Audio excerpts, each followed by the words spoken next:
Yes, sir. YouTube, Glow Yard Game, podcast listeners all over the globe, and Playback. Welcome to another episode of Cap and Crown.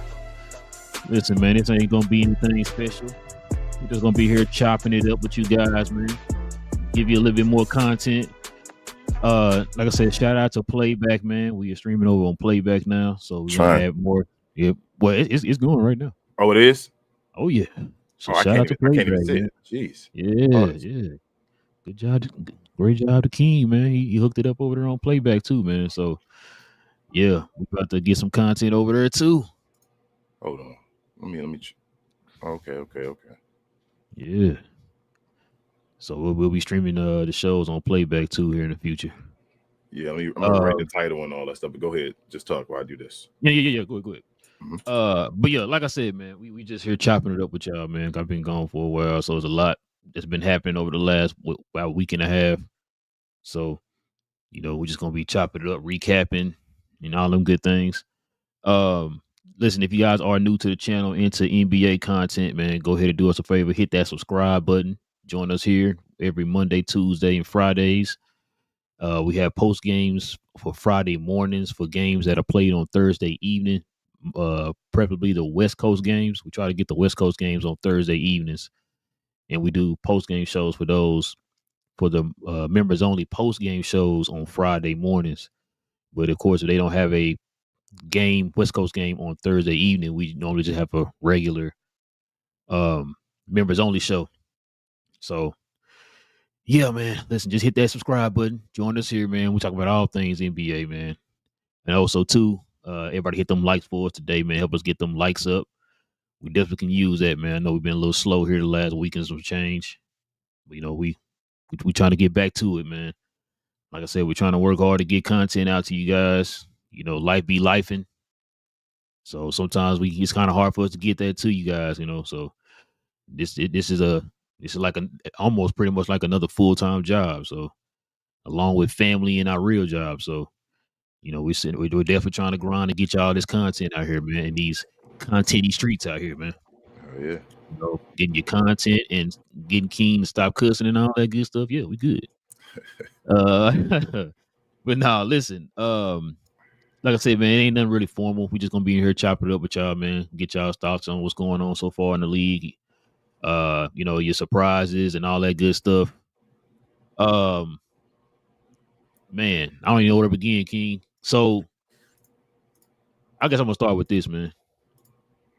I gotta start dishing out some apologies out here in these apology streets, man. Shout out to Reese, man. We chatted a little bit on Twitter. When we had our crossover, we had our 25 under 25 draft, and we all was in here, laughing at Reese when he picked Josh Giddey in the draft, and I had to personally apologize to him. He said he glad he made that pick. I definitely got to. It's not a full apology because I said Chicago was gonna be good. I thought they were gonna be good, and I'm gonna tell you why here in a little bit. But I didn't think they were gonna be this good. So, I got to bring this team up. So you remember back in 99, 2000 when the Mavs almost made the playoffs? Yep. Do you remember the second half of the season for them that year? Yep. They even with the Dennis Rodman stuff, because Dennis Rodman didn't play the full second half of the season. They ended up cutting him. Yep. But Dallas was starting to win, starting to put it together. They were starting to realize, Dirk's the first option, Nash second, Finley third, all that type of stuff. They were starting to win, and they were very, very close to making it to the playoffs that year, right? And of course, the next year they made it to the playoffs. I kind of saw a little bit of that in Chicago. Shout out to Bibbs. He was trying to tell us, man, how good Chicago was down the stretch, and he's right. If you actually watch these games and stuff, shout out to Playback. If you actually watch these games, you actually can see that. And that was one of the reasons why I told you during that preview. I said, man, listen, Chicago was starting to put it together last year. Now, it was going, I wasn't, 100% sold. You kind of, was kind of leaning me towards the way of not being sold on them. It's still Chicago, which is understandable because Chicago been Chicago over the last, probably since D Rose left. And probably Jimmy Butler because it was still good. when Jimmy Butler was there. But anyway, so they were starting to show flashes, and when they coming into this year, we see what they're doing right now. Now, I don't think anybody expected them to have one of the best records in the league or anything, but there are a lot of factors going into this, right? There's teams that are the East. We talk about the East so many times being, depleted. Everybody's hurt and all that stuff. So it's not too surprising that a lot of these teams are doing what they're doing right now in the East. Like right now is a perfect time for you to be doing this, right? Because there's nobody in the East right now that's really just like dominating like that. So like I said, shout out to Chicago, man. They're one of the teams I like watching, King. I like watching a lot of teams, but go ahead. But yeah, you know what, bro? It's funny you said that too. I want to thank you real quick because you know how I was, bro. Like that trade completely killed my love for the sports. Sports in general, like my love for sports has dwindled over the years to the point it was down to like one sport, and then it was down to one team, and then that kind of dwindled. And, and you suggested that we started doing this format like this, and I was like, all right, man. I feel like I'm just gonna be going through the motions, bro. I'm not gonna lie to you, bro. My love is starting to rekindle, bro. I'm enjoying watching these games, like these different teams. You learn a lot about these teams and stuff like that, man. Like these ideas we had for these guys, before we actually sat and just thoroughly watched them and all that stuff. You know what I'm saying? Like I said, Chicago. We would have still been sitting there talking as if, like, we know what we're talking about. Yep. We heard about how Chicago is this and that and this. We're actually seeing it for ourselves. Yeah. So now we can sit here and talk about Chicago because we're watching the games for ourselves, right? Facts. So yeah, I gotta thank you for that one. Couple more apologies I gotta give, man. These apologies is like I blame myself for these, bro. I'm stupid for these, and that's because you said something on Playback the other day that had me thinking. These two, I don't know why I doubted these guys, right? And that's Giannis and Luka, bro. For one, I'm gonna get on Luka in a minute, but be Giannis. Let me tell you about the whole Giannis thing. You said it a million times. Giannis is becoming the most underrated player in the league, bro. It's stupid, bro. Like, listen, you forget how good this dude is and how just him on that team can elevate that team. Now, mind you, the last couple of years they struggled because why they struggle? Because he was hurt. Yep. He won 100%. What is he doing right now? 100%, King. Arguably the best player in the NBA. Gotcha. Top 2 player in the NBA right now. So, with that being said, I don't know why I doubted this man. Then on top of that, what you said the other day, the fact that the East is depleted. Now, I agree with you. I'm not saying they're gonna be world beaters now, but with the way the East is, who's to say that they can't make it out the East? Yeah, the East phony, bro. They got Giannis. Let me ask you another question. Who's the best player in the East? Giannis. Who's the second best player in the East? Jalen Brunson. You see how long it took for you to actually think about that? Yeah, is it JB? Maybe. Now, okay, let's say it's Jalen Brunson. All right, how close is Jalen Brunson to Giannis? Not close. You see what I'm saying? Yeah. So having that player on your team in a depleted East, I don't know why I didn't think about that. Now, like I said, I didn't know what Giannis's mind frame was going into the season. Maybe that has a lot to do with it. But just seeing what we're seeing right now, how Giannis is playing, them being in the East, bro, I would not be surprised if, say 20 games down the line, we sit here, we're saying, dang, the Milwaukee Bucks are number 1 in the East. Bro, I done told you. I don't Giannis it's gonna be to a point now where they're not gonna appreciate Giannis until probably his career over if he don't win more championships, because they glazed the hell out of Joker, and it's not even like a Joker bash fest. The Joker deserves his glaze. I'm gonna say he deserves his glaze right now. But wherever Joker is on that totem pole as far as best player of all time, Giannis is the next number beside him, either in front of him or behind him. And right. I don't get the people just forget about Giannis. It's like, bro, Giannis's career is just as accomplished as Joker's, but it's like, oh, we won't forget about Giannis. He's done. He old news. Like I tell you, it's like he forgotten about an MVP. It's like he has a fatigue about him already with an MVP, and it's like, bro, I don't even got 3 of them yet. Yeah, that picking and choose and fatigue is wild to me. His name gonna get thrown in the bash, but do you think Giannis will win MVP this year? Real talk. Do you think No, Giannis will I win? don't. You know, it's funny you said that because I was thinking about that too. To be honest with you, bro, it's down to two people in my opinion. Who the two? But if you're gauging how people are talking and all that stuff and coverage and all that type of stuff, it sounds like it's down to two people, and it might be close to one after what we saw last night. I'm about But to say at the last night, I think it might have became one. but yeah. So listen, I definitely have to apologize to Giannis on that one, bro. Like I said, other guy Luka, bro. I gotta apologize to Luka for this fact. I did this twice now. Now that I think about it, I did this twice to Luka. I keep forgetting the fact that how Luka can elevate everybody around him. But I think for me, it was my thought process is I feel like he shouldn't have to continue to do that. Like put a team around him where like that good team can be elevated to great team instead of you picking a pretty solid team and having to elevate them. You know what I mean? Like that's the issue though. I think that's the issue with Luka Dončić and guys like LeBron and Luka and all them. Yes, you what you thinking? Get an OKC around them, like build the guys and do this.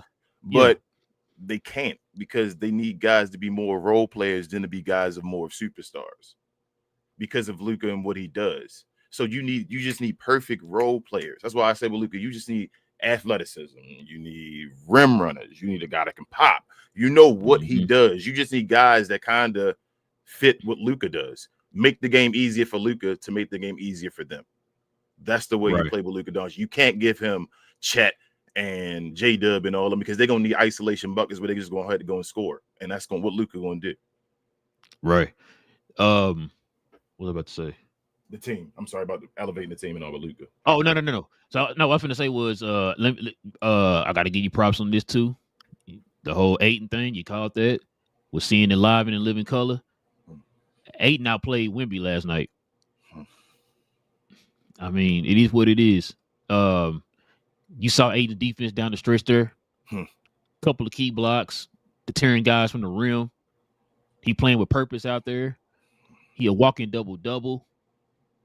You know what I'm saying? Like, Ayton is definitely looking like a legit center out there, man. Look like you see why he was the number one pick, right? And this is why I was telling you this offseason, I said, what was going to make the Lakers be that team that everybody talked about? DeAndre Ayton, bro. It had to be Ayton had to buy in. He had to be aggressive. He had to be, whatever they needed him to be. Because we saw last year, that's exactly what they missed. Yep. They need some type of protection, some type of presence down there in the paint. And Ayton is giving them that, bro. So shout out to Ayton. I know a lot of people were throwing him under the bus and all that stuff. They stopped talking about him. When they stopped talking about him, I mean, he's doing something good. Yeah, he's doing something. Go ahead. Shout out to Ayton. Shout out to Marcus Smart. People throwing Marcus Smart in the bus. Remember, it was over. It was done. Remember when he played in Washington? Oh yeah, that's it. Yep. Shout out to DF Dub finding this Marcus Smart, man. He's out there, man, being a menace on the defensive end, being impactful. The Marcus Smart that we saw in Boston, that's what he's being right now. He's being Marcus Smart. That's what I'm about to say. He's being Marcus Smart again. Yeah. And this is crazy because they're not even 100%. Nope, nowhere near. They're one of the most injured teams in the NBA so far. 100%. I don't think you heard what I said. I said 100%, King. Nowhere near. They haven't been 100% nowhere near. And like you said, second in the West. Like they're not even clicking on all cylinders yet, man. Luka just beat the second place team in the West without Austin Reeves and what's the name? And outperformed the other MVP candidate.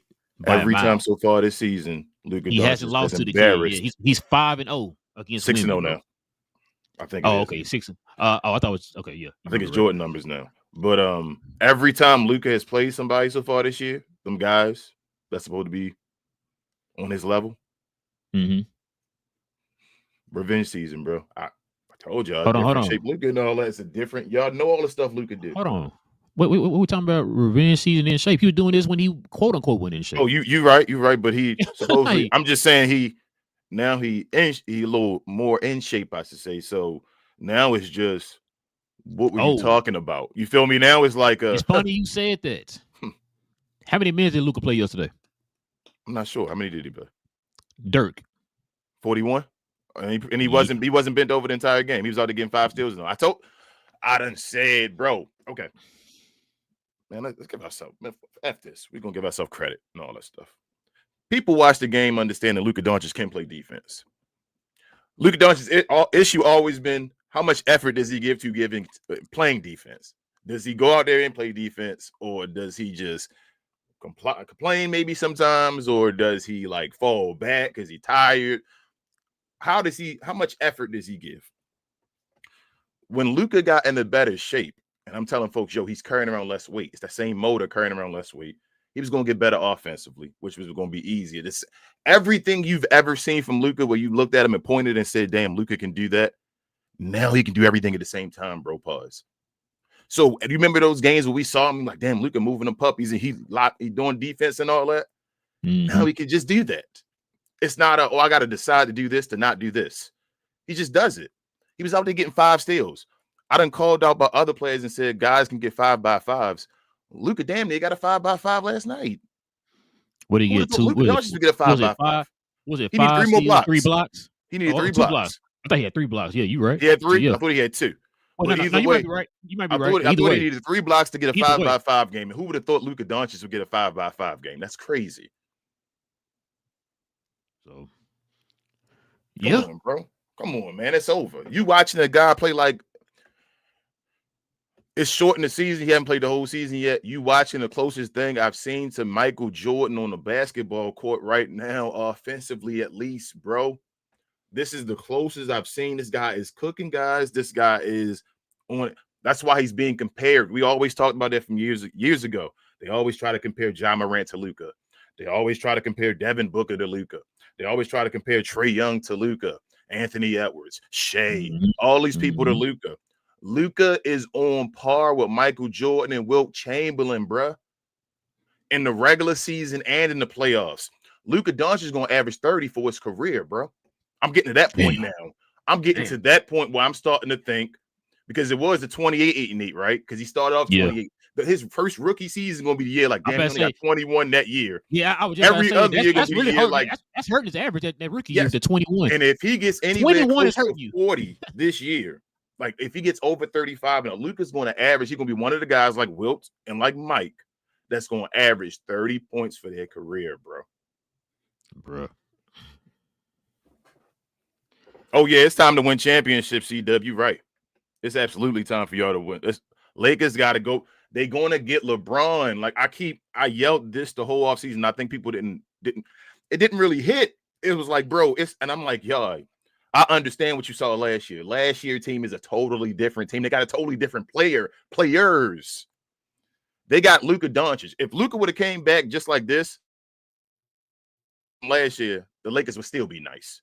They probably won't be second. They'd be nice because Luka's that good right now. When he went out and gave his conditioning and took his body seriously, seeing the SGA win an MVP and a championship, seeing guys in his peer level get the credit that he thought he deserved and all. When he put up a damn near 34-point triple-double a couple years ago, and they don't talk about it, but they say last year somebody else had a better year when who knows? So as I always said to y'all said, why he got to do this? Why he got to do that? I told y'all the league knows who Luka Dončić is. I yelled that forever. They known forever who Luka is. We've known who Luka Dončić is, Rel. We just gave him the benefit of the doubt by being Luka, by saying you can do this, you can do that, because we understood the rest of the team and all. And I tried to be ahead of the curve by saying, bro, he can't do that. He can't. He got to be great. He got to be Kobe in 2006. In 2006, did you say Kobe fell back because his team was phony? Nope.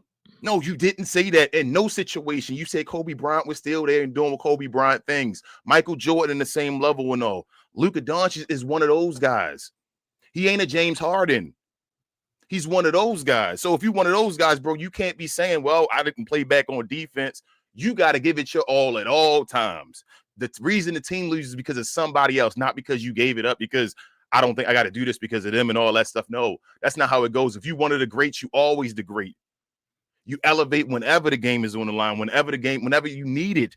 You go get a steal. You go do this. You don't worry about your teammates. You're not calling them out because it don't matter, because your guys got to do what they do because you the great.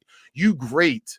And that's what I always thought about Luka. Like, the thing is, he was on an elevated curve because he was already that guy. They wanted to see Luka. His bus is not winning championships. His bust, as we've been saying forever, was not winning championships. With an S. They don't just throw that, bro, to people that don't got rings and all that. They don't. Luka don't got an MVP. He don't got a ring. And people have already said that his bust was not winning championships. So if his bust was not winning championships, they needed him to become that guy they thought he could be. Now he take his body seriously. He's becoming that guy they thought he could be. Luka Dončić is becoming head and shoulders above the rest of the class. Like he missed some games this year, and I think the Lakers doing load management with the three guys. They got three guys, and they saying, "Hey, we good enough. You ain't paying attention. We can just throw combinations." JJ Redick showing off. You got to show me in the playoffs. You feel me? Like that playoff performance still was trash. I gotta see him in the playoffs, but he's showing off in the regular season. He's doing the JJ Redick thing and all again. When they get together, bro, they're missing a top 10 player in the NBA. What other team do you know? If I'd have said, bro, they missing a top 10 player in the NBA, you'd have said, well, you know what? They ain't gonna get much better. They missing a top 10 player in the NBA, arguably one of the, if not the greatest. He's not the greatest in my opinion, but you know what they say about LeBron James and all that. He's that guy. He's going to help this team. He's going to make them more athletic.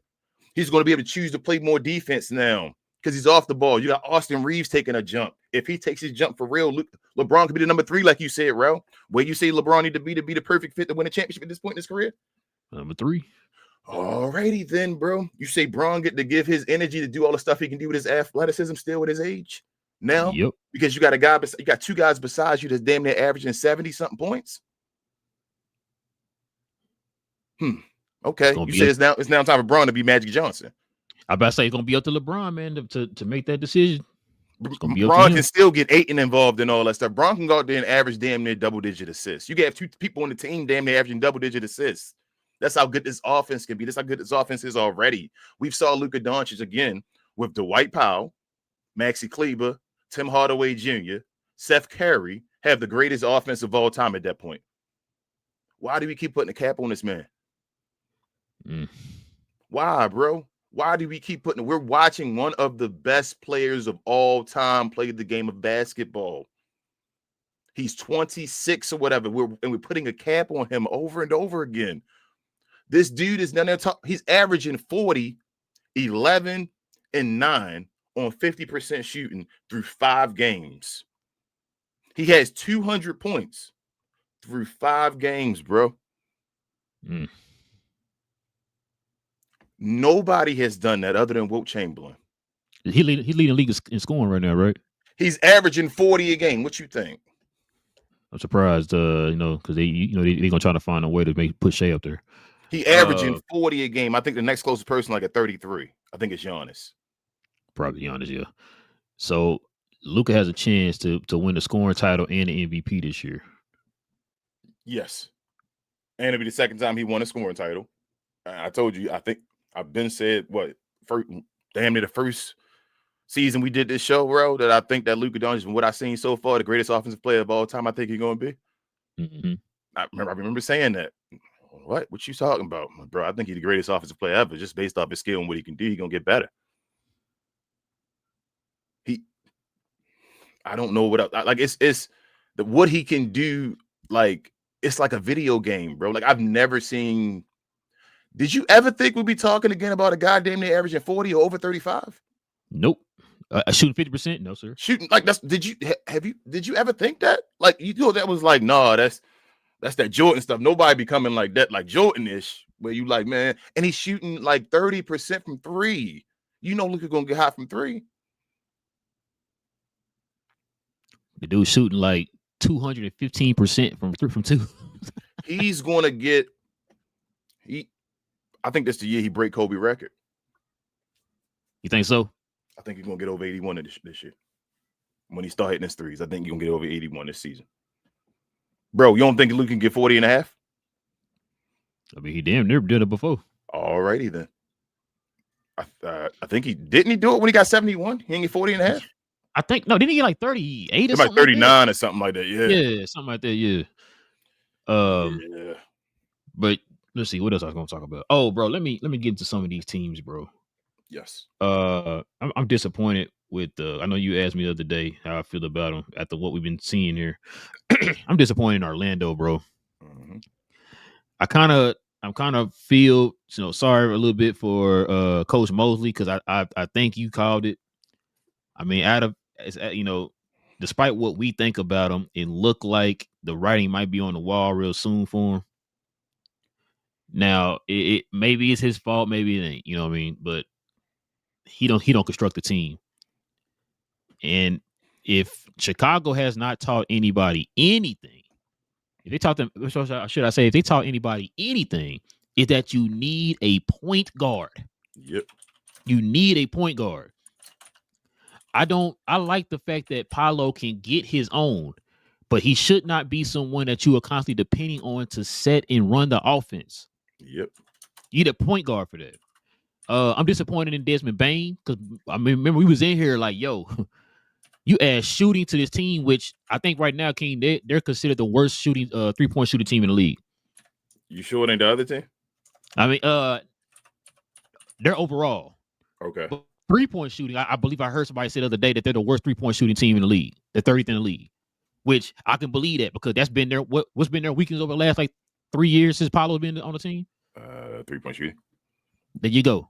I've been saying this. So we said, hey, Desmond Bane's a guy who shot, I think, like 40% a couple years, maybe, damn near 40%.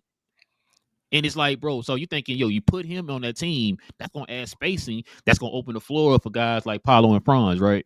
Mm-hmm. He's been struggling. And so they got to find a way to get some type of a point guard, which is why I remember we were talking about adding like a Darius Garland or Trae Young. You add one of them type of guys to that team and shut up and take my wallet. But it looks like right now that's probably not going to be the case unless, some change here before the trade deadline. But they got to get a point guard, man. They got to get a point guard. That team is hurting. They still need outside shooting. I think they got everything else covered as far as I still think they need a center, bro. Yeah, I agree. They actually still need pieces. I think the major piece for them though is the point guard. Yes. I think they can at least compete. Like they don't got to be. I don't think we thought they were going to win a championship yet this year. They need a point. The point helps. Like Paolo and them got to do too much on their own. That's what I'm saying. Like they have the ball in their hand too much, and they got to do it. Make them so it's like you're doing too much at times. I think somebody said the other day. Did you send it to me? Paolo stuck in between. Being LeBron James and being Carmelo Anthony. Yeah, I sent that to you. And deciding what he going to be and all that. And I'm like, yeah, because he need a point beside him, bro. Like he need to be something in between that, in a way. Like he should be a let me see who I can compare him to as far as like if you want him to be some type of like passer, like a Jetta Johnson kind of facilitates a little bit. Paolo should be a tougher Jason Tatum. If he had a point guard, yeah. But I'm talking about like if you talking about like as far as his passing, the level you want him to be. As far as like he this person can be this person can pass and everything, but they're not somebody you're looking to be a facilitator. Nah, he should get 5 assists. He can get 5 assists. Yeah, like 4 or 5 assists. Like that's good as far as the average. I'm trying to think of a player I can compare him to in that aspect. Like Anthony Davis. You feel me? Kevin Garnett. You feel me? Like those type of guys as far as all around. Garnett, like in that mode. That's what I'm saying. Those type of guys. Like, you can pass, but you're not a point guard. Yeah, you're not a point guard. There you go. Garnett, that's perfect. He's a 2010 and 5 guy. Paulo could be a 2010 and 5 guy. There you go. Yeah. So that's why. Yeah. So that's why I'm like, I watched them, man, and especially you would think that they would take advantage of how the East is this year, man. Which is why they were all in on Desmond Bane. That's why they gave us so much for Desmond Bane. And I don't think I heard anybody killing him for that. Everybody praised him for that because he thought, hey, they need shooting. Desmond Bane is a very good shooter. He can score from the perimeter. That adds to their repertoire. And right now it's hurting them, man. Like I said, I feel for Coach Mosley. He got to get a point guard. They got to get one. I don't know. But see, I see Richard saying they got to split up Paolo and Franz. I don't think so, Richard. So I think the point guard would help that. That's like saying, in a way, you had to split up Jaylen Brown and Jason Tatum. You don't. You just get them what they can do. Help them out. Yeah. You have the talent. What they do for Boston, they got them 2 guys who can you have the ball. Forwards. Go get a center and a point guard. Yep. If they get a center and a point guard, they should be fine. Yeah. Let's see what it looked like first with the point guard before we say I ain't gonna work. Get rid of him. Yeah, you feel me, like Richard? You said, Yes, that's perfect example was the Jaylen Brown, Jason Tatum comparison. That's perfect because people were saying break that up too. As soon as they got those two pieces that they needed, and they were good. They took off or whatever. You feel me? Like go help them out, help your players out, man. Yeah, so I definitely agree with that, bro. Another thing too I want to bring up. We was watching the Bulls and 76er game, bro. Mm-hmm. And I sent you the video. East Sleep Sixers was they were hot after that game. Bro, listen. What you said the other day about VJ, you 1,000,000% right. And I was thinking this during that Chicago Bull game. I felt like there's two sides to this. Bringing back Embiid was going to hurt the team. As far as the team's playing a certain style, but then you have to stop in the middle of that to find ways to get you involved. It's like he doesn't fit with that team anymore, right? Then on top of that, you saw what VJ's been doing so far this season. Now, guess what he has to do? He got to take a step back because we got to get your guy Embiid involved. And he already ready to be forward. Pause. You feel me? Like, and they making him take a step back. Exactly. Shout out to BG. He mentioned that on the show too, and I 1,000,000% agree with. I said that. I said, bro, matter of fact, you saw how this team been playing with Bono, Bono at the center position, right? You took this man out he's still in the rotation, but like you cut his minutes back for Embiid because you want to, like I said, you want to get Embiid involved or whatever, right? So I'm watching that game and I got mad because you're having to force things to Embiid just because instead of going to the things that helped work for you to put you in the position that you're in right now. That's on the coach. I'm sorry, Nick Nurse. That's on you. Then on top of that, me and you talked about this after one of the post games. The fact that, and they said this on East Sleep Sixers too. Shout out to them.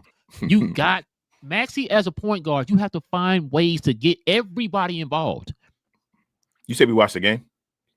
No, we don't watch the games. Shout out to Playback.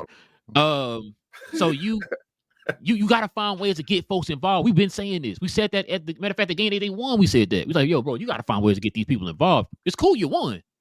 Y'all balling out there. Kind of took a little. You took to me. He scored like 8 in a row, so it was like it made up for the fact that he wasn't the greatest, he wasn't the most efficient. It was like, damn, you were shooting too much, Tyrese. You could see it then.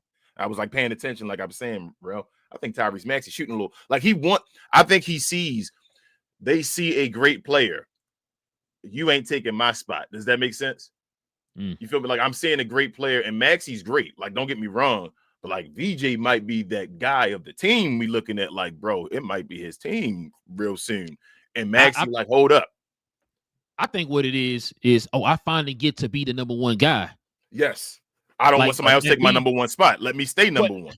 Wait, no. For me, I don't even think it's that. I just think it's that, like, man, I finally get to be the number one guy, so I finally get to do what I want now.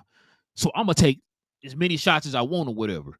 Okay, like, so you don't think it has anything to do with VJ? Yeah, no, I think it has anything to do with VJ. Like, I think so supposedly they're close. They're friends. They're good. I understand. You can be friends. You know what made me say that before you finish your point? When you remember the games where we were looking and we were like, you were saying, man, I want VJ to get 30 points again. And Max had already had like 40 points and all that. And you like and Max had already had 40 points. And you like, bro, get a ball of VJ. Let him go get his 30. Like, you got yours already. Maxey was still trying to get more points. Yeah, that's all I'm saying. I just pay attention to small things, bro. Like vibes, you know. And I'm like, I'm not saying that they not friends and all that stuff, but I'd rather get my 45 than you get your 30. No, I hear you on that. I'm just saying, like, for me, I look at what Maxey, because remember, how long have people been saying Maxey, you next? Maxey, you next? Oh, yeah, absolutely. He is. How long have you been saying, hey, for the 76ers to take that next step, he got to be the number one guy? Remember, you even said that. But VJ was going to be VJ. Yeah. Like VJ, I guess. But who thought VJ was going to be as good as he was right now, though? I don't think most people did. So that changes things when VJ is like. And you know what? I feel like, too, he's a rookie. We saw what happened when he was aggressive, right? Mm-hmm. But I think VJ doesn't want to step on anybody's toes. No, he's a rookie. He's a humble kid. He's a good guy. Yes, he is. You can tell he's a good guy that came up from tough upbringing and all, bro. Shout out to BG again. He even said this. You can tell he does not want to step on anybody's toes, so he's taking a seat back. But I feel like that's going to hurt the team more than it's going to help. But like I said before, because who are you taking a seat back to? Embiid. What's going to happen when Paul George returns? See what I'm saying? Like, and that's going to hurt the kid, right? Then on top of that, bro, you know Embiid is cooked. When you get locked down, King, I want you to listen to what I'm about to say. When you get locked down by Vucevic, bro, he can't jump no more. Embiid done, bro. They gotta stop playing. Did you hear what I just said? Yeah, I heard you. He can't jump. You made Vucevic look like Hakeem Olajuwon on defense, bro. He can't jump. When he tried to do that little fade in the right side of the post, there was no lift on his legs at all. It's like he just did his tippy toes and just tried to shoot it. And Vucevic didn't even have to jump. He just put his hands up and blocked it. Other way. No jump, bro. No lift. This dude legs done. And I feel bad for Embiid about that, but it is what it is, bro. Like at this point, you got VJ. Like we always talk about it. Stop stunting your guys' growth for other guys. Like you have one in your hand. Why are you trying to reach for Embiid and him and all that stuff out there in the bush? Like Embiid might be cooked. So you got a rookie that's under a rookie contract that's dominating. Like let him play. It's a couple of things. That's on the coach for sure. That's on Nick Nurse. He should realize that. I don't know. Like I said, maybe this is over his head. Maybe it's a Daryl Moore decision. It might be. It could be. But like at this stage now, what do you do with Embiid? You got to try to. So they trying to build him up. So if even they did want to do something with him, you feel me? Like he got to be worth something. So it's like a catch-22. But it's like, bro, you good enough right now. Screw that contract. You got a rookie that's playing at a damn near max contract level. Play him. Who cares about Embiid anymore? You made up for him. You really did. Yeah, like you made up for him because you got the rookie. Between the two of them, they making Embiid money. Like I mean, I don't know, bro. Because I was sitting there thinking that too the other day. I was listening to some guys. Well, I was listening to Eat Sleep Sixers, and I was like, man, I like, what do you do with Embiid? Because you got to force him to retire, but he's not going to want to retire. Nah, he's not going to want to retire. Like, bro, I feel like you're hurting the team right now, bro. He is, but you think he can't move. You Joel Embiid personality, or no? You think he's going to move away? No, he not. You heard his comments. He got mad because they kept, sitting. You want to play more, no? Yeah. So, like, you got to understand when you hurting the team, man. Like, you're not the same player. Like you said, you have no lift. He can't move laterally. Who would they amnesty first? Him or Paul George if they had a chance? Damn. Would it be PG? Probably PG. Yeah. I think PG might be the worst contract in the NBA. That's crazy. That's wild to me, bro. Because I'm sitting there, like I said, that's my dude, man. I've been on the VJ train, man, since all season. Yeah. And I've been telling folks, man, like, yo, this kid gonna be special, man. I know. And like the fact that he's doing things efficiently, he's filling up the stat sheets on all levels, both sides of the ball. He a 5 and 5 guy, bro. He a 5 and 5. The effort, like I said, the motor, the energy, everything, bro. Like the kid out here, man. And I feel like you're gonna hurt him continuing to play Embiid, man. Yeah. Yeah. They got something, bro. They got something. It's like you can just go all out with this, bro. You feel me? That's one of my teams. Just because of him, I one of the teams I love watching, man. Yeah, bro. Like it's a lot of teams I like watching now that I'm like, man, I was not like Philadelphia when they on. I gotta find myself now not watching a lot of Philadelphia games. You want to turn to the game, you feel me? Because I gotta, you feel me? Like Philadelphia, like, King? Josh Giddey. Josh Giddey was my dude. Pause. You feel me? Before the situation, there's reasons why, Josh Giddey, but Josh Giddey play style was like, that's the type of play style I like. The triple double guy, the guy that playmaking, get people involved. No, me and Richard always talked about that. Like he was supposed to be beside SGA and all that. They had, remember, it was a time when they were trying to figure out who would they get rid of because they were like they both important and all that until they changed it up. And Josh Giddey ain't get his shot. Josh Giddey got a shot down now. Like, bro, Josh Giddey out there killing, man. Shout out to Bibbs. He said it last year, man. He was talking about how he was connecting last year, bro. Like as far as like his jump shot and everything. He a good 3-point shooter now. Josh Giddey, that dude walking in the threes like he Dirk out there, bro. Yeah, Josh Giddey, like, and he tall, bro. He a tall point guard. Like Josh Giddey, he's nice. And like I said, it's him. Obviously, trying to watch the Lakers. They late night though, so it's difficult with them. But everybody else want to watch them. I've been watching the Mavericks, obviously. religiously. I've been seeing a bunch of Detroit as well, bro. So here's my thing with Detroit. I said it on the show. I feel like Detroit ain't turning that switch. They kind of move like Cade Cunningham in a way. I love Cade. We love Cade. You know that. But Cade got that kind of like his demeanor is kind of laid back at times. Like it's like laid back and then he turns it on. That's the difference between like a him and a Luka. I feel like they both can do the same type of things, but like he don't turn his on all the time. Like it's like fall back, bro.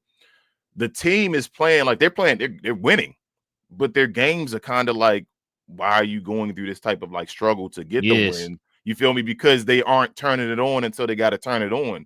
It's kind of like they're playing like they're superstar. But shout out to him though. Like Cade is still killing. He going out there and he's getting his assists early and all that, and then he's like cooking in the fourth quarter. I think he's the second leading scorer in the NBA in the fourth quarter. And shout out to Jalen Duren, bro, taking that turn in front of odds, bro. You said Emmitt Smith? Bro, this dude is, I don't know if it was the Mavs and him, but the connection, but for some reason he realized he got a point guard that will just give him the ball if I just run. Like we said about if I just move and Cade try and get his 10 assists, I'm going to get the ball. He's getting the basketball and he's already like you say built damn like Emmitt Smith and all that. So he's getting in the paint and it's just buckets and all, bro. And he got 20 and 20 the other day or yesterday, like 22. This dude a beast, bro. Listen, I'm that's another team I was I'm disappointed in them in this aspect, bro. But for me, so they lost shooting over the offseason when they didn't but Beasley and Tim Hardaway left. Shocking. I know people are gonna be like, oh, Tim Hardaway. Like, yeah. I mean, Tim Hardaway was effective for that team last year, believe it or not. Beasley was effective for them last year. It helped space the floor, which is why that was Detroit's best season in God knows how long. There's a reason why. Some of the stuff that they struggled with the season before was because they had no spacing. They got that spacing the next year. They were better. They were top 6 team in the East or whatever. Mm-hmm.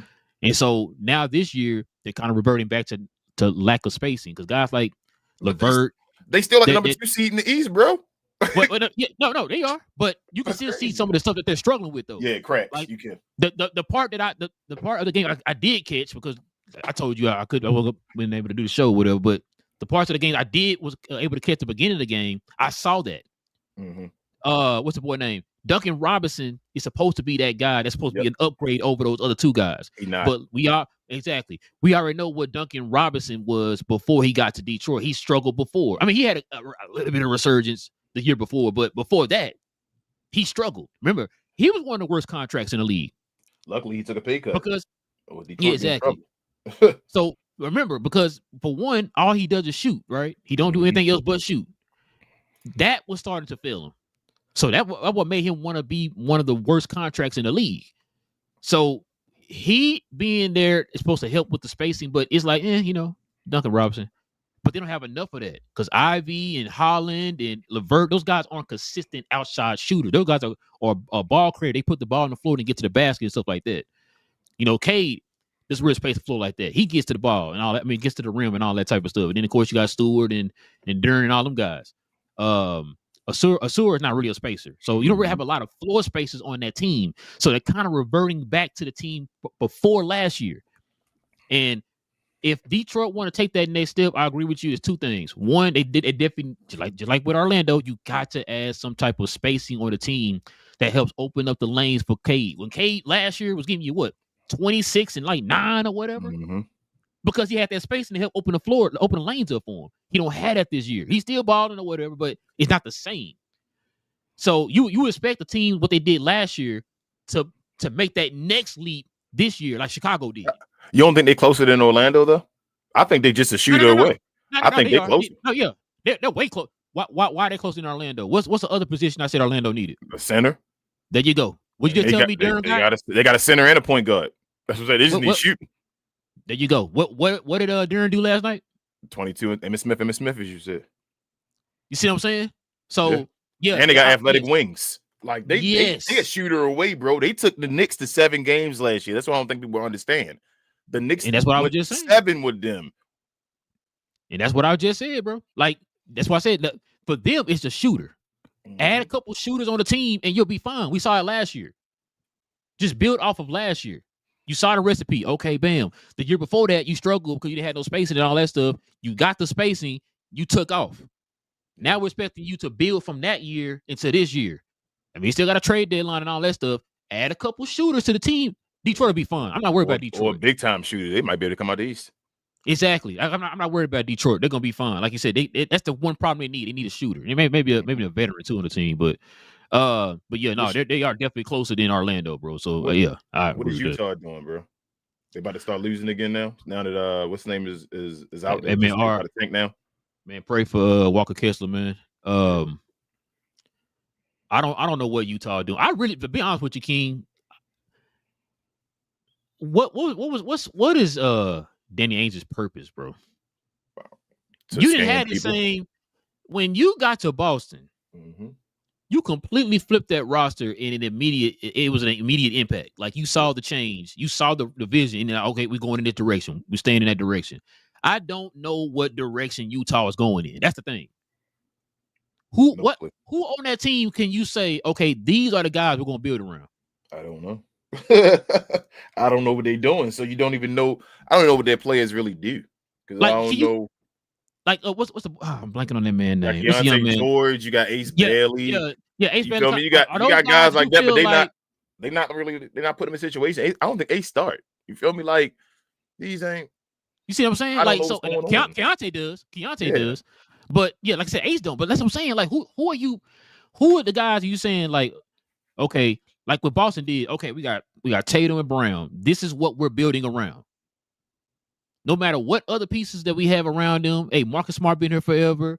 Who else do they have? I forgot. But guys like that, we'll change all them guys around. But hey, we're gonna keep these two guys. These are our core. We're gonna build around these guys and continue to try to make a team around these guys. Who are those guys for Utah? Is Ace Bailey that guy? Is Keontae George that guy? I don't know. You know, Market is not that guy because Market's name is in trade rumors. Laurie not that dude, and they still using Laurie as the main guy. So that's what I'm saying. So it's like, what? I don't know if you can tell me a direction, then I can give you an idea. I don't know the direction.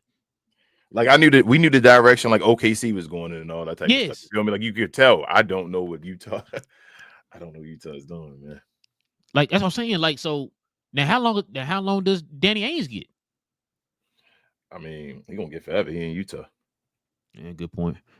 I don't know, bro. I don't know. You asked me that question. I can't answer that, bro, because I don't even think Utah has an idea what they're doing.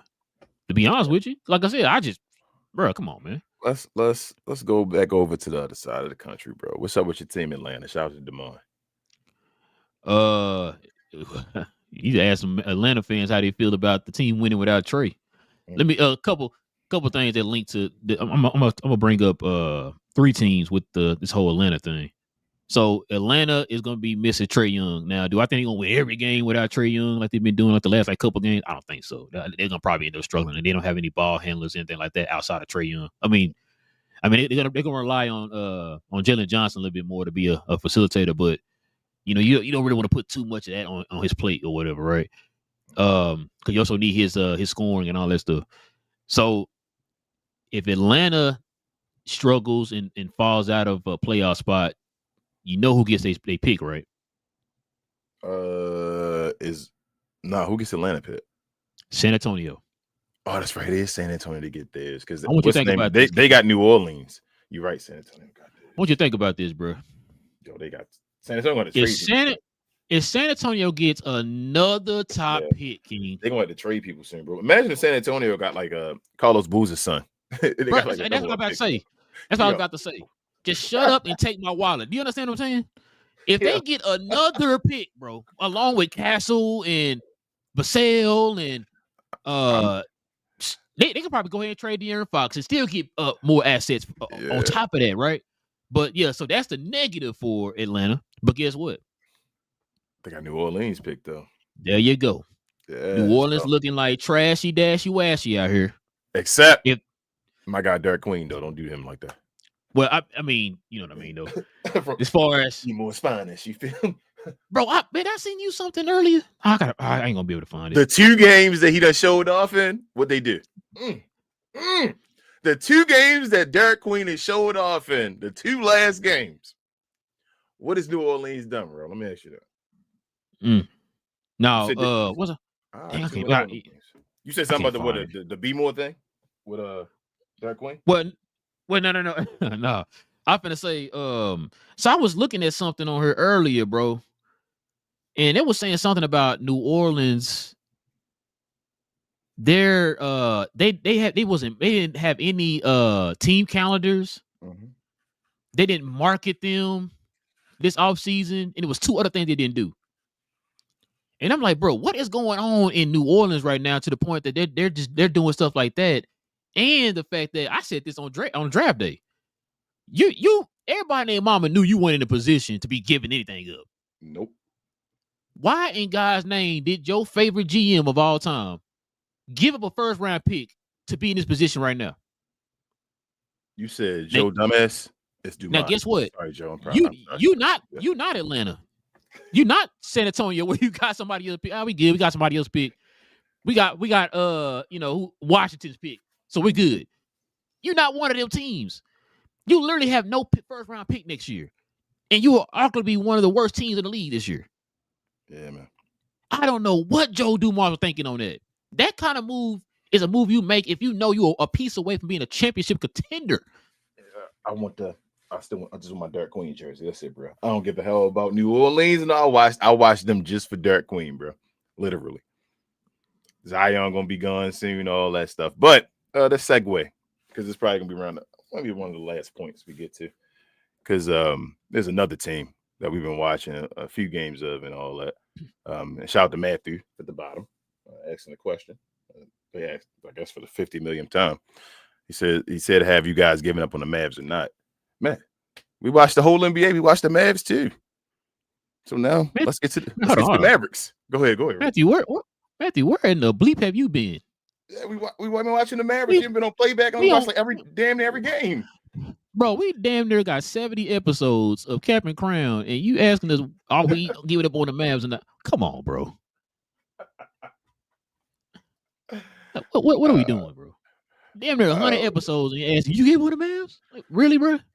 Bro, you had a good point though about the Pelicans before we move on to the Mavs. They need a picks now. Like they're done. Yes. The Herb Jones and Trey Murphy thing may really be on the table now. And they're gonna get probably the least amount of value they can for them now because now everybody knows they desperate. So now's a time. We were talking about like back to the Lakers and all. We were talking about like an Andrew Wiggins before I was saying for the year, like the athleticism as well to help LeBron out on the wing. If you go talk to them Pelicans and you can get up off of one first round pick for either Herb Jones or Trey Murphy, bro. Bruh. I'm gonna tell you right now. Shout out to Jeff because I saw him tweet this too. Or somebody tweeted that. Or he tweeted or somebody tweeted at him. I can't remember. What did I tell you the other day when you talking about I didn't need to get Andrew Wiggins? Who did I tell you need to go after? Who'd you say? The Lakers. Did you say Herb Jones in there? I said either Herb Jones or Trey Murphy. That's what I said. I said when you said the other day. Right now, I'm gonna tell you right now. If they get one of them, bro, it's especially Herb. Remember, they tried to get Herb Jones. Remember? Yeah, bro, they get Herb Jones on the perimeter, bro. Oh, now think about this too, King. They tried to get Herb Jones, and man, remember they playing hardball. We want this and that, and this and that, and this. Mm-hmm. What did you just say a minute ago? They're gonna get him. New Orleans gonna be desperate. Yep, they're gonna be desperate. And you're gonna take that Laker draft pick now. You should have took it when you had a chance, bro. Richard, I don't think Portland will give up Denny to LA. I don't think they not as desperate. What's the name? New Orleans about to be desperate, Richard. You know that. They about to lose their pick in another supposedly generational draft where Carlos Boozer's son is giving you 20 and 20 in college right now. Bro, with like 4 blocks or some crazy, bro. He is killing. Talk about a Cooper Flag, which you about to get to in a second. Cooper Flag wasn't doing what I'm seeing Carlos Boozer's son doing right now. Bruh.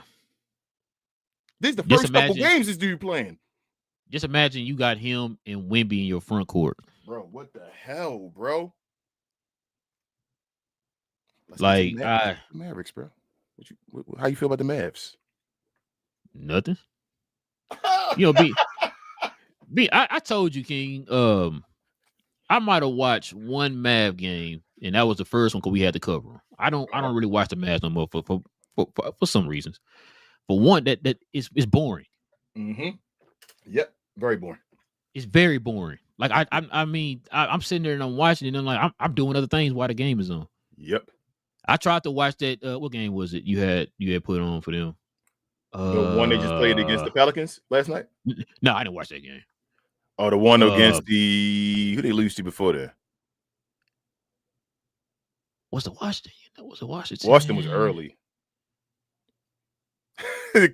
Man, y'all coping, Matthew. Y'all coping, man. It's okay though. We understand. I can't remember. And now Kyrie being forced back early to come back early to help to save the team. Kyrie, go ahead, bro. I'm sorry. Hold on, King. Before you say that, Matthew, let me ask you a question. How did Kyrie get in this position he's in right now? Remember I yelled about that, bro, when they told me I was crazy? I want you to answer that question. How did Kyrie get hurt now?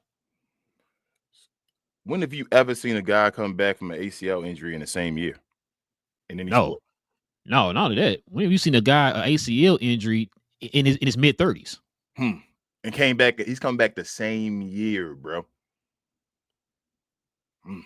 Okay, y'all gonna keep playing. The thing is, so here's the thing. Y'all had the team set, the Mavericks. I'm gonna keep it real. I don't give a hell. I'm gonna keep it 100%. Kyrie injury prone. We knew that before he got to the team. We knew it. You knew Anthony Davis was injury prone before he was on the team. Richard. You knew it. You knew they were injury prone. You now got Kyrie doing extra stuff to be injured again. He come back. You're gonna force him to do that to get hurt again. But yeah, exactly, Matthew. So what's changed from that time to now? What'd you just say? When he comes back, which means a lot of people are depending on him to be the savior. Yeah, Kyrie. You're gonna put a lot on his plate, bro. Why Kyrie don't got the All NBA teams and all that? What's the main reason he don't have them? Because he injured. You don't stay healthy. Usually injured. Because he usually don't make the end of the year and all that stuff by playing the whole year. Matter of fact, remember he would have been on an All NBA team the year we went to the finals. Yep. But why? But he couldn't make it. Situations happen where he didn't have an All NBA team on his record again. You feel me? Like he was hurt that year. Maybe he the limit. He passed the Heat. He didn't play 65 games. He probably not gonna get a chance to do it this year. You feel what I'm saying? Like it's just a circumstance. You know that. Then you got an aging Klay Thompson who was not supposed to be a long-term solution. He was just supposed to be here to help Luka beat Boston and help the team beat Boston. Go ahead, bro. Yeah, let me say this. Oh no, he is box office, Matthew. Nobody say he's not box office. Yeah.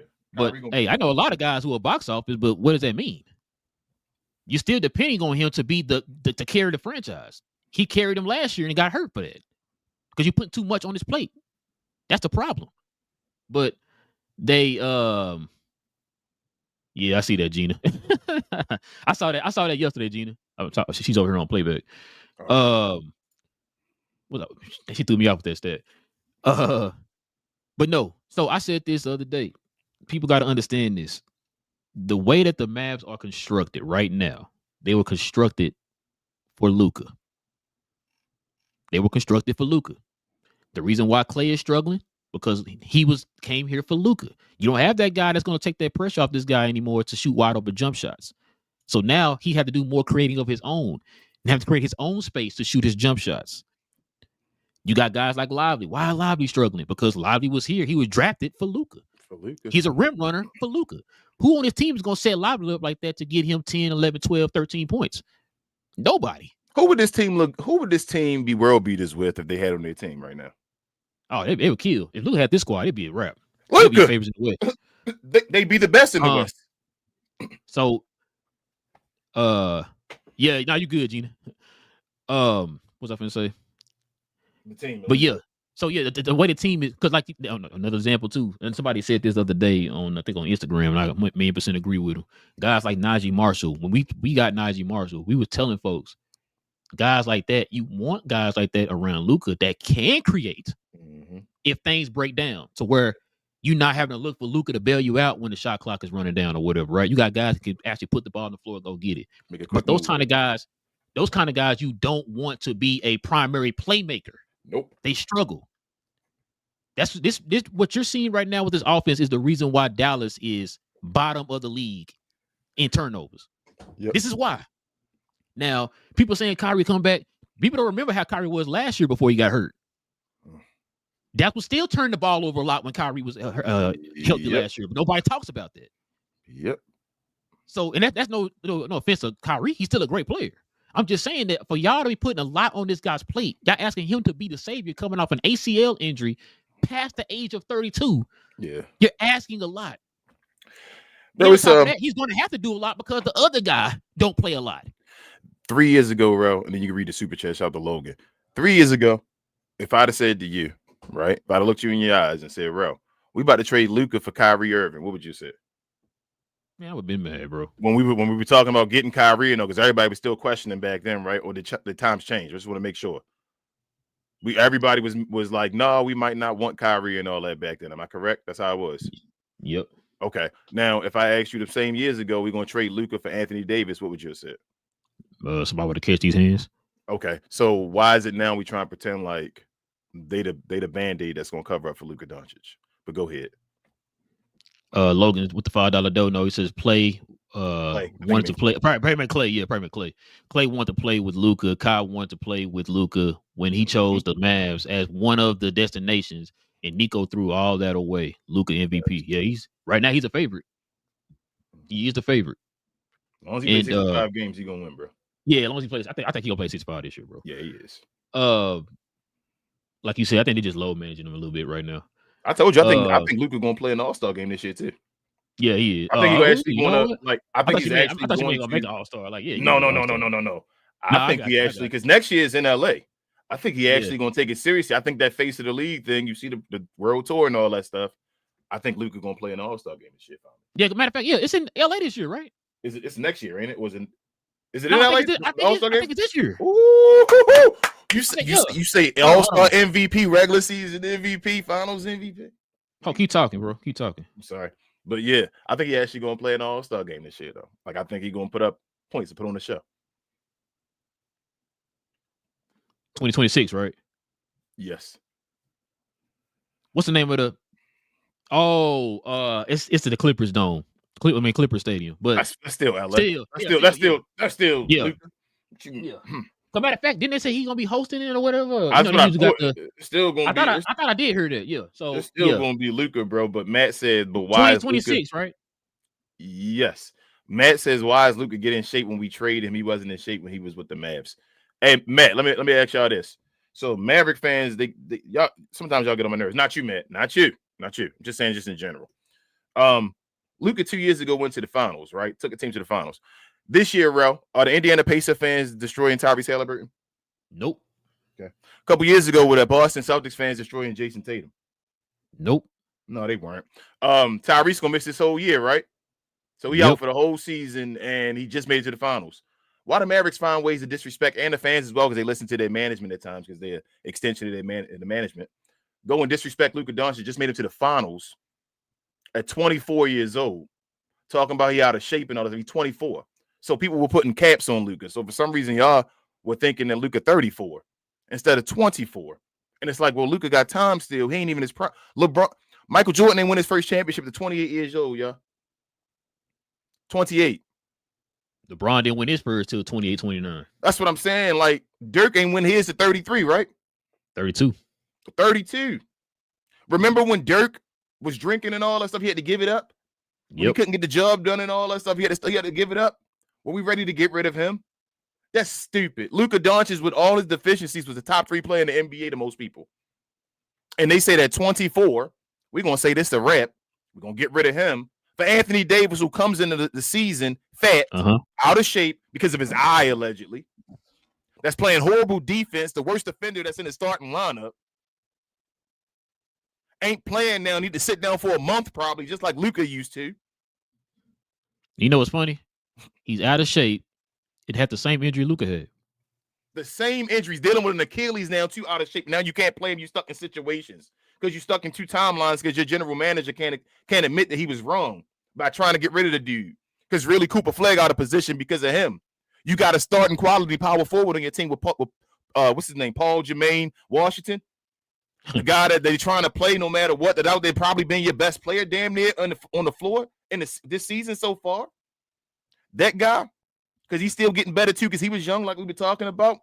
Yep. So now he out there killing, and you got to keep him on the floor now. So now what you do, play Cooper Flag as a guard, because that makes sense. Because now you got to put Anthony Davis out there, because Anthony Davis really messing your team up. But you don't got the balls to say that because you done made him with the stupidest trade ever.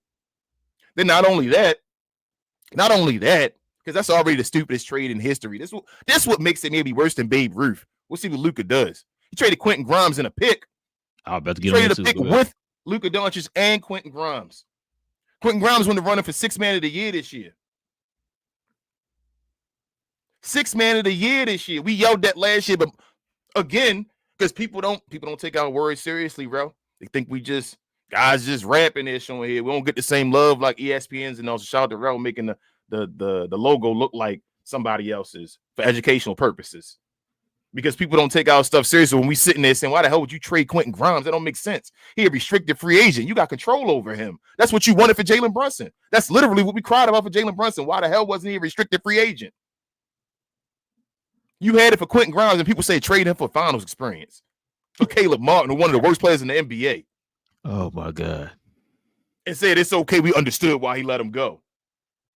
When you could have Q Grimes out here playing for $5 million this year, possibly playing for another contract instead of Dante Exum. When he gonna play? Yes.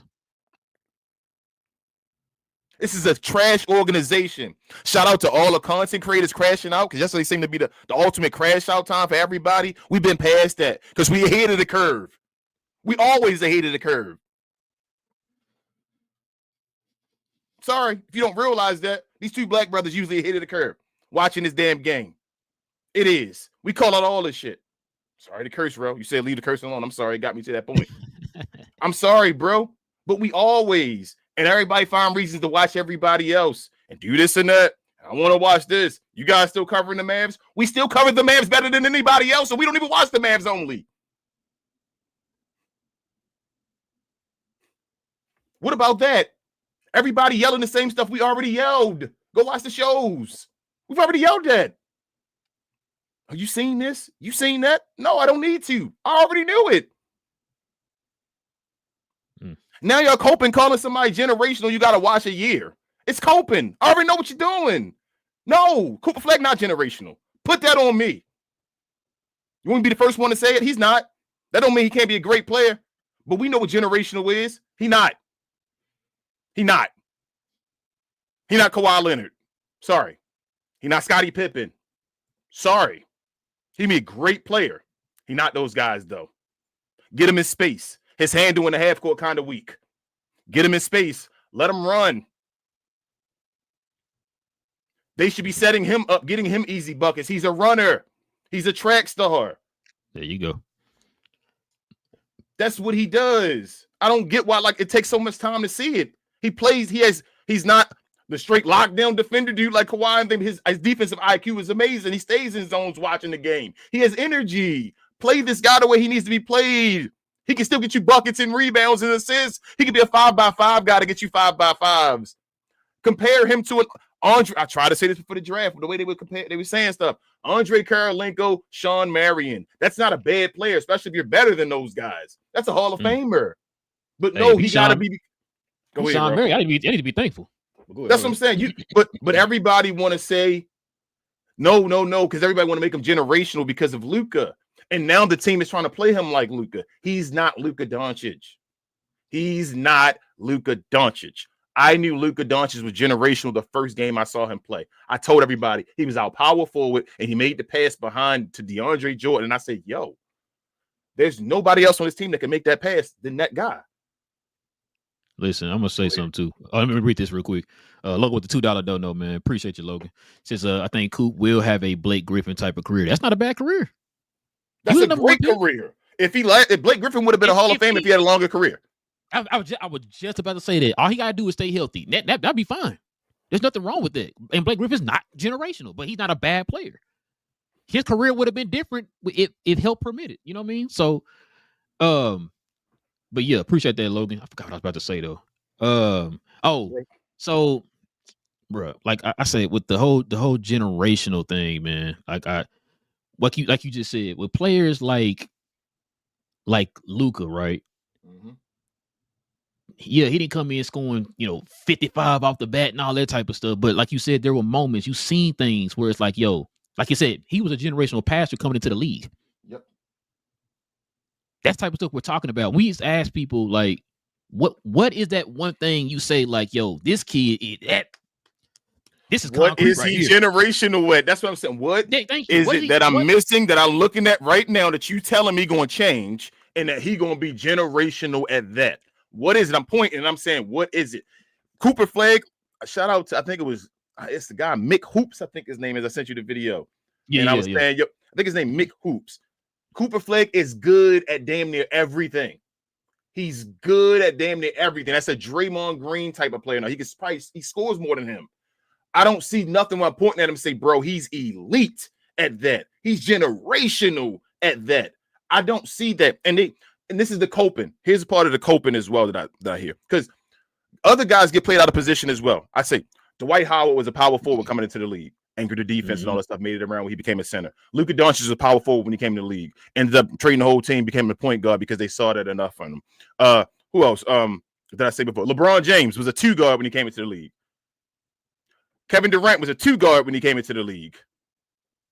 Got into their natural spots because you saw who they were and all that stuff.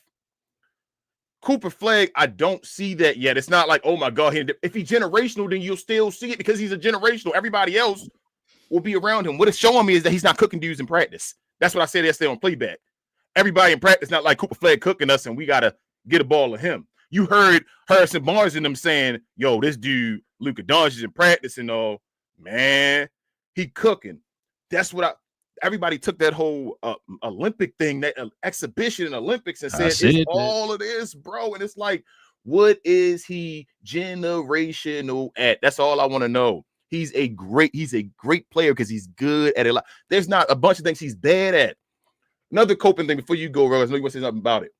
Another coping thing. Shout out to Locked On Mavs. We usually shout them out and all that stuff. But shout out to Locked On Mavs. Everybody want to share their post and all that stuff and want to go. Oh my God, yeah, look, give him time. Okay, let's give him time. Make context to these talks since we want to talk about NBA basketball. So let's talk about NBA basketball. Let's give context to it. They compared them to, I think, 5 players. I think it was LeBron James, Dwight Howard, Kobe Bryant. What was it? Tracy McGrady. Was it those 4? Might have been those 4. Yeah, Cooper got compared to. Let's go into context. LeBron James, first game of his career, he was LeBron James. LeBron James from high school, still that same LeBron James. You were like, he's LeBron James. I saw he may not be the best version of LeBron yet, but he's LeBron. That same dude is doing that in high school and all, doing the same things he's doing in college. Okay. Gave you the Dwight Howard analogy already. Dwight Howard was never seen as the greatest offensive player and all that stuff, but he was a defensive center and defensive anchor his first year, and he had him on the floor as a power forward to try to get him minutes already because he was that guy, and he was helping, and then eventually went to center as an undersized center. Okay, that's second. Tracy McGrady off the bench. Off the bench, he was playing, guys. He wasn't looked at as no generational guy. He was back when high school guys weren't believed in. Yep. Off the bench, he didn't get time. That was the whole issue. He thought he was cooking, and they was playing seniority. Kobe Bryant made the All-Star game. He was cooking people they said in the locker room and all that stuff, but they wanted to play the Del Harris, wanted to play Eddie Jones and Nick Van Exel, who were great players in their own, but they weren't Kobe Bryant. There's context to this. Stop playing. They weren't in the same situation as Cooper Flag. But let's wait a year. When the hell has you ever seen a generational play? Generational. Wemby's first season, y'all saw why they called him generational. Tim Duncan. Zion first season, you saw. Zion is still Zion. He just can't stay healthy. Zion is still that Zion from high school, Rel, is he not? Yes, sir. But he just can't stay healthy. Is that not the truth? Yes, sir. He's still, second year, was putting up 28 points on like 60% from the field, correct? Yep. Shout out to Reese. You don't have to see that stuff. It's coping. He's only 18. What the hell that mean? He's generational. Just last year, he was the best player, better than everybody in college. Now this year, he got to wait another year. Now, hold on, King. When he's doing something good, I told you. Now he got to wait another year. No. 18. Y'all jumping to the gun. He's 18. Like, bro, you just said you was glazing him when he was playing good, but when he played bad, no, he's 18. We had never watched this guy, and I kind of like that in a way because I had no bias to him. Yep. So when we saw him in like summer league in the preseason, we were yelling. his handle kind of weak on the half court, but he runs. I was yelling all this stuff because I could just watch the game. I yelled all of this stuff. Get him in space. Get him playing with Dirk. He can be Dirk. He can be Dirk 2.0 with defense. Dirk. I said, bro. I said, instead of y'all comparing him to Luka, y'all need to put him in the same vein as Dirk. I said that day one. But the Mavericks are so busy losing out on Dirk because Dirk don't want to deal with them. But then mofos want to ask us, "Are we still with the Mavericks?" The guy that got a statue outside the stadium don't mess with him. He in Los Angeles for day one. What that mean? Come on, y'all. Come on. I got nothing but love for y'all, my Dallas folks. Y'all in Dallas, and I understand. Go, you gonna cheer for your team and all that stuff. Your organization trash, though. That's what I think. If you want to know the truth, they're trash. They're led by the Adelsons and Nico Harrison. And then you got Jason Kidd as a little sideliner, and just like you don't know what he want to do because he do what he want to do. You have a bad organization. It's always been that way. Cooper Flag was a Band-Aid. Y'all started worrying about and trying to use him to throw on top of Luka, on top of his name, because you got another white guy. You got another white guy. And then you said, hey, he's an American white guy from Maine. He going to show up. He that dude. It ain't that easy for an American white dude to be generational. Tell me the last one. Larry Bird. Tell me the last one. Thank you, bro. That's why when we told y'all was saying this stuff, he's going to be better than Kawhi Leonard. I'm like, bro, what? You're saying this guy going to be better than Larry Bird, basically, then? No, I ain't gonna go that far yet, but you can say he's better than Kawhi and all that stuff, and better than Scottie Pippen. So if he that guy and he can be shooting all that stuff, you saying better than those guys? He Larry Bird, he better than Larry, because that's the other side of the basketball. Like Larry, a good defender, but you saying this guy gonna be one of the best defenders of all time. That's still getting you like a 25 to 30. You said he gonna beat Draymond on defense. That's what they saying. That's what they were saying to me, man. You think he's gonna be better than Anthony Davis defensively? You asking me? Yeah, I'm asking you, Rel. Do you think Cooper Flag gonna be better than Anthony Davis is defensively? I can't tell you. At Anthony Davis's peak. Cooper Flag. So here's another thing with Cooper Flag. Hold on. If he gonna be better than Kawhi, then yeah. He has to be, but do you think he's gonna be better than Anthony Davis? I don't think so. Like I said, from what I seen, I've said this before. I said this before all this stuff started happening. I said, look, I seen the kid play in summer league and all that type of stuff, preseason and all that. I think I'm not saying he's gonna be trash, because a lot of people he's gonna be trash. I'm not saying that. That's stupid. The kid is good. He's very, very, very, very, very good. Yes. I just don't see great. Now, I'm gonna say something too, because you were talking a bit, I think to Larry about this on the show. There were some points that you did not hit on when you was arguing with Larry about this. We talk about, comparisons and all that stuff with Cooper Flag, and they talk about Kawhi Leonard. You understand that Kawhi Leonard was considered a top 2 player in the league at one point. Yep. You understand that, right? Yep. It was between him and LeBron. Remember, KD kind of took a step back. Yep. So what you're telling me is this kid has the potential of being a top 2 player in the league. He's gonna be better than Giannis. He's gonna be better than Luka. He's gonna be better than the Wemby. Joker. Better than Wemby. He's top 2. Anthony Edwards. He can be better than Anthony Edwards. That's the setting you see him being in, right? He's gonna be a top 2 player. Hold up. He not, but bro. Is he super athletic, or is he athletic for a white guy? Yeah, live for a white guy. Like, all right then. There it is. Hold on. And what you said on one of the, I think it was the members only. You said it. I said, bro, when you said the shiftiness, I couldn't put my finger on it, but that's what it was. That's what it was. That's what I was missing out of this kid. Like, bro, I don't see that. That twitch, that Amen Thompson moves side to side, catch you. His IQ is incredible. He watching passing lanes and all that stuff. He's incredible with that. But straight on basketball, like his shiftiness. He's athletic for a white guy. He's Gordon Hayward-ish. He's not like Anthony Davis athletic. Also, too, that wiggle also comes with the handles. That's all in one. Yes. You got to have a handle with the wiggle. Ain't no point you having no wiggle, but you ain't got no handles. You know what I'm saying? Like, that makes no sense. So, yeah, that's what it was, bro. I'm like, that's what it is. I couldn't put my finger on it. I was like, it's something. I'm like, I'm trying to see that's something that I feel like. Fast switch, bro. That fast switch. That folks gonna go side to side. That Ray Lewis speed. That side to side. Not just going forward, side to side and all that. And it's like shifty. And it's like, bro, It ain't the Bro, greatest. Like I don't see him as their main. I don't see Cooper Flag as ever been the Mavericks' main point of attack defender. I don't either. I don't either. I don't. I have trouble seeing him being like he may have. So if we was playing on the game, his intangibles 1-on-1, I don't think would be better his rating than PJ's, but he probably have a higher defensive IQ than PJ's. Like he's a guy that's going to play like safety. I could see that. Like he'd be stupid in his own. Yes, he's a safety guy. He's not a Kawhi Leonard make LeBron James say, you know what?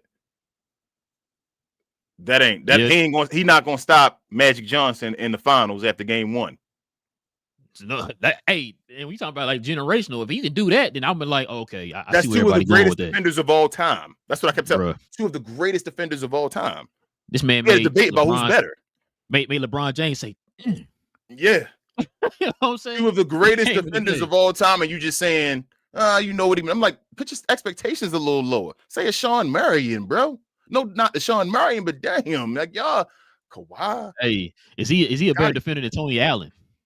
Nah, not right now. And out the gate, like I said, you see, he's a good defender. He's a good defender. He's not a bad defender. No, not at all. He's not. It's nothing. I look at him. He's a very good player. He's like his star goes all the way around. He knows how to do everything. It just doesn't spread. It's crazy because that same guy Mick said he thinks that Cooper Flag is what everybody keeps doing to Luka. And I'm not saying he that far, but he's saying he thinks Cooper was more of a finished product than Luka was when Luka came out. So you kind of saying that Cooper Flag is this. I just know I'm good at everything, but I'm not going to be great at anything. I don't know what I'm pointing at saying Cooper's great at, bro. That's all I want to say. That's a great team defender. He's gonna be a great team defender. Yeah, Daryl. They were comparing him to Kawhi, bro. Shout out to our guy Daryl, man. Yeah, Logan said Luka had 5 steals and 2 blocks. I know. I said last night, Logan. I said Cooper Flag gonna be a guy that's gonna get you 5x5s eventually. And Luka said, "Hold my beer." You said Cooper can do that. I got you. Ja Morant, I guess, can be last, bro. You got any thoughts on Ja? Listen, man. I'm trying to see where I can go with this whole Ja thing. Because listen, bro, there's a lot of people that blame for this. You already know I'm going to talk about the media. I blame the media for this, for putting him up there on that pedestal when he wasn't deserving of that yet. Now, I'm not saying talk about the kid. He got some potential talent. He gonna be good. Blah blah blah. Not saying that. You said Kendrick Perkins said some facts. Go ahead, continue. Yeah, you automatically put this dude over Giannis, Joker, Luka. You know what I'm saying? Guys who put the work in for years. Yep. I remember guys I gotta bring this up. Your boy, Michael Wilbon. Lockdown defender, because he did a couple of them takedown blocks and all that stuff. And I remember all this, man. And I remember we had this, I can't remember who he was talking to. A couple of ago, y'all remember, like, yeah, he generational. I'm like, wait, I was like, you gotta stop with the generational stuff. When Luka was his worst at defense, he's better than Ja Morant. No, but I was gonna say this, King. Remember, we were talking about the fact that when you talk about these guys who be so cold. Remember, Luka lowest average was 21. We talked about that, right? That was his rookie year. Yep. Was 21. Ja hadn't scored over 25 until what was it, like his third or fourth year or something like that? Yeah, he got over 20 finally. I'm like, so what are we talking about? I don't know, bro. I told you, Luka's been compared to greats since his first day. All his other peers get compared to him. That's what we've been saying forever. Like all of the other people, they keep trying to find a guy like this guy ain't legit. It can't really be him. They keep comparing him to Luka, Trae Young, everybody. And they compared to Luka to greats. And that's just crazy because, like I said, now everything that we said about Ja, everybody's starting to see it. I'm starting to hear everybody talk about, oh, he undersized, he can't shoot, he don't play defense. I'm like, whoa, hold on. Time out. Where did this come from? That's not what I was told. Y'all said he was a lockdown, greatest player of all time. He can beat Jordan, all this. Remember that? Yeah. And what happened to that energy? I mean, and Ja nice. I never want people to take this as we think Ja not nice. This is just when we talking on levels here. Yeah, and that's what we always say. It's levels. It's levels. We talking about levels here, y'all. Like Ja, all NBA player and all that stuff. Ja not an MVP type player though. All NBA is fine. There's levels. Is he gonna be All-Star this year? property. Was he All-Star last year? He got to get traded early. He had to get traded like right now. He ain't been an All-Star in 2 years, King. About to be 3. He would get traded right now. Yeah, he about to get traded. He would have. What do you think? Like right now to be an All-Star. He's gonna get traded. I think if he not traded, if the trade waits, like if Memphis waits anytime, Ja don't have a chance to be an All-Star. If he go to another team and show off, though, he might have a chance. Is what I'm saying. Oh, he'll definitely get a resurgence. Yes. Oh man, is that real, Gina? Oh, she's showing us how to play back again. Yeah. Hold on, let me see that. I can't see that. Let's see something. What do you say? She says, "Hold on." Crap. I'm seeing the picture. I can't see it. I clicked on it. My computer. Oh no, Najee said yes. Oh, I said that last year. I'm sorry, bro.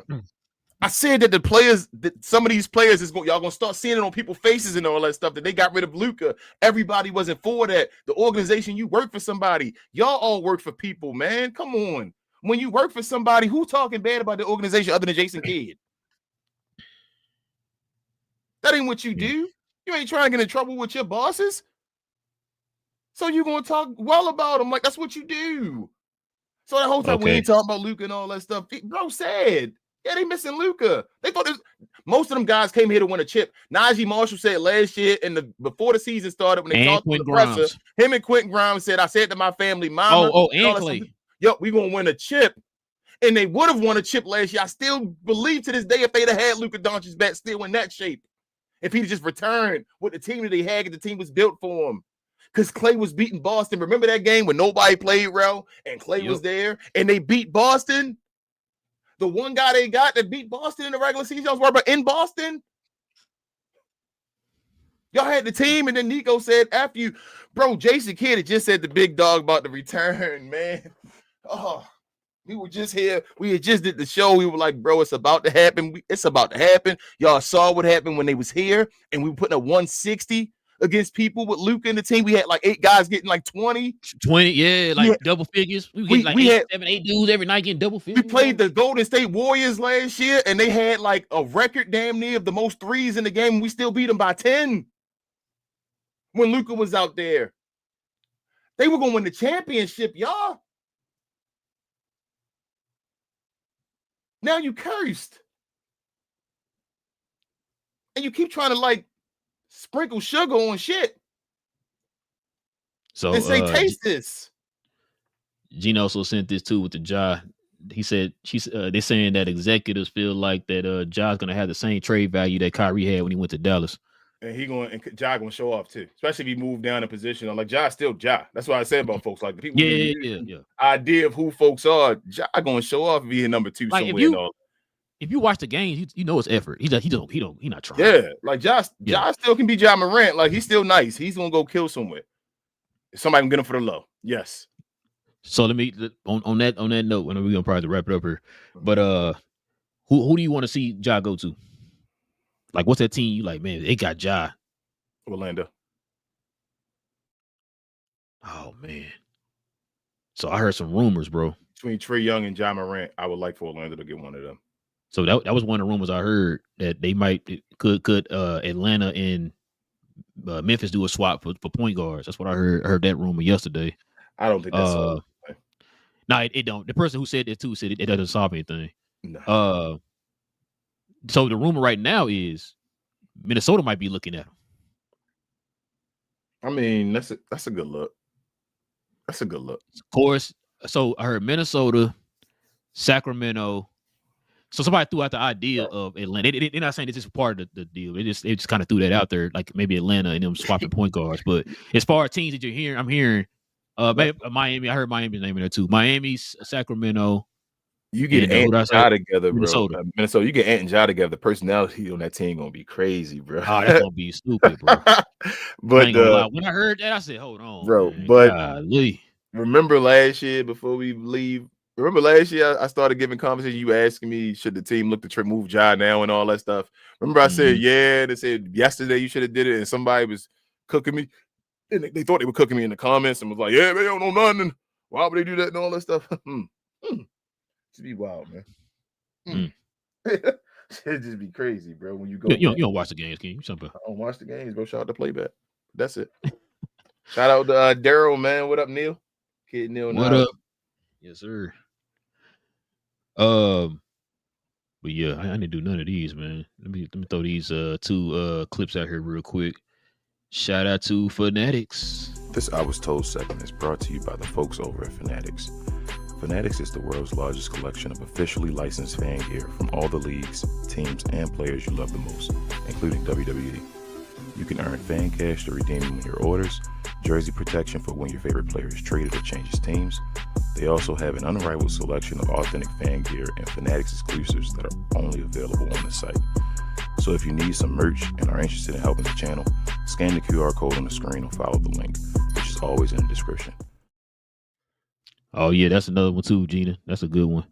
So there was a story going around that this guy had on a Luka jersey.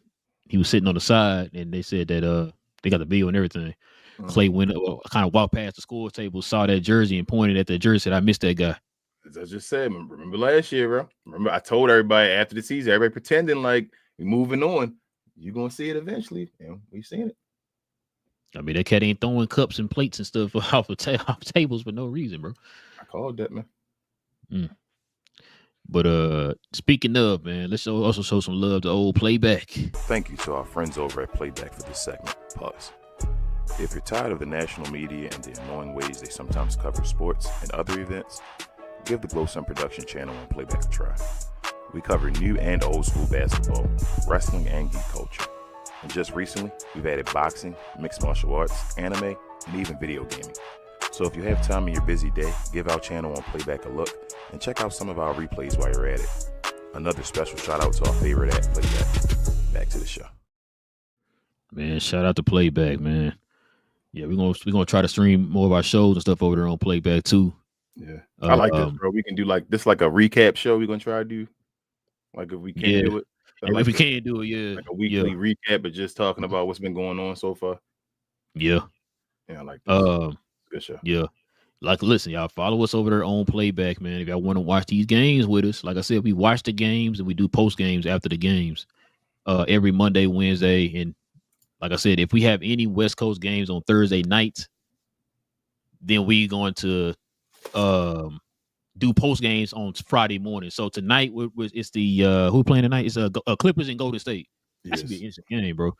Clippers and Golden State play tonight. Follow us on Playback. Watch the game with us there, and then tomorrow morning we'll have the members only post game show tomorrow morning for that game. So if you want to become a member, if you want to become a member, just follow us over here by hitting that join button right there next to the subscribe button. Like I said, man, join us here every Friday. If we don't have post-game shows on Friday morning, we have our normal members-only post-game shows like we had last Friday. Members-only show. I'm sorry. Yeah, member-only show. My bad. Yeah, members-only shows on Friday morning, so y'all can join us for that. King, did you want to let the folks know what's going on with it? Oh, yes. So, no. I want to do it on a real show where we can see and all that. So I'll do it tomorrow. Okay. Yeah, that'll work tomorrow. But yeah, so y'all can hit that join button. Y'all guys want to follow us here, join the channel membership. That'll be much appreciated. Hit the likes, of course. Hit the subscribe button. That'll definitely be a huge help.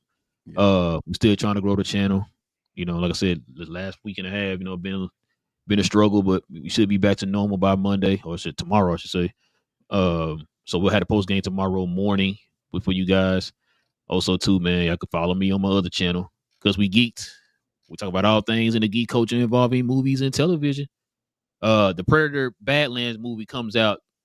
Actually, out today. I got the wrong date for my tickets and I canceled it. I saw reviews already. I want to see it though. Yeah, I probably could have saw it today, man. I just canceled my damn tickets. But either between today and tomorrow, I'll watch it. But either way, shout out to TGK, man. Yeah, shout out to TGK, man. Yeah, it is a full-time job, TGK. It really is. But yeah, so we talk about we're gonna do a spoiler discussion Saturday morning for the Predator Badland movie, and I think BA wants to talk about Derry, the It show. Mm-hmm. I think they want to talk about that. Y'all ain't waiting until it's over. It ain't over yet, is it? Oh, so we're starting to do. We all discussed, voted or whatever. We're gonna start doing each episodes now. Okay, all right, makes sense. Yeah, I think y'all should more content. Yeah, go right to you.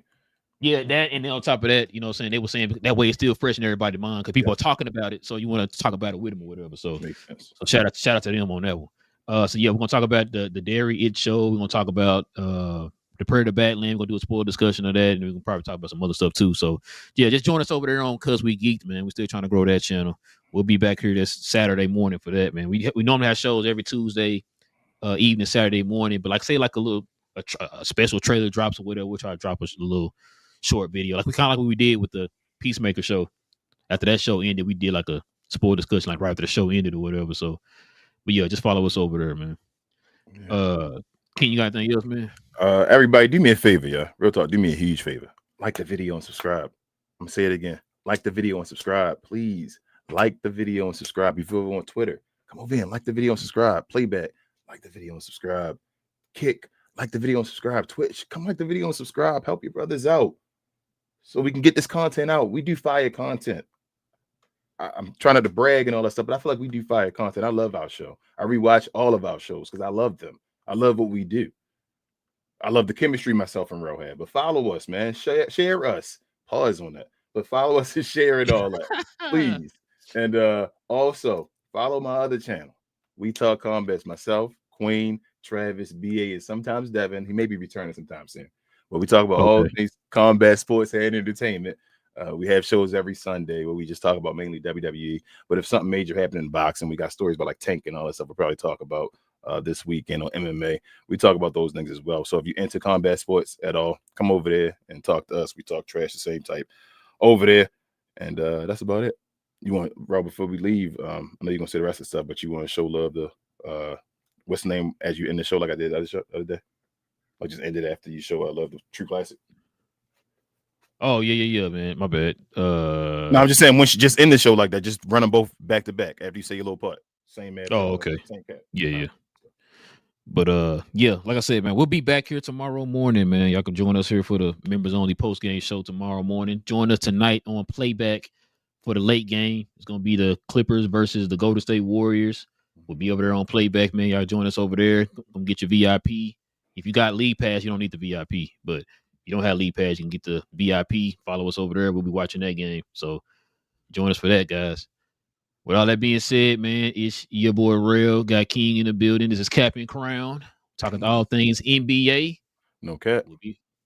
We'll be back. Same NBA time, same NBA channel. No cap again. Cap and Crown. Listen, man, I'm gonna tell you something right now, King. All right. Shout out to True Classic. The Mavs will have the #1 record this year when it's all said and done. They have a better record than OKC. Watch they really do it now.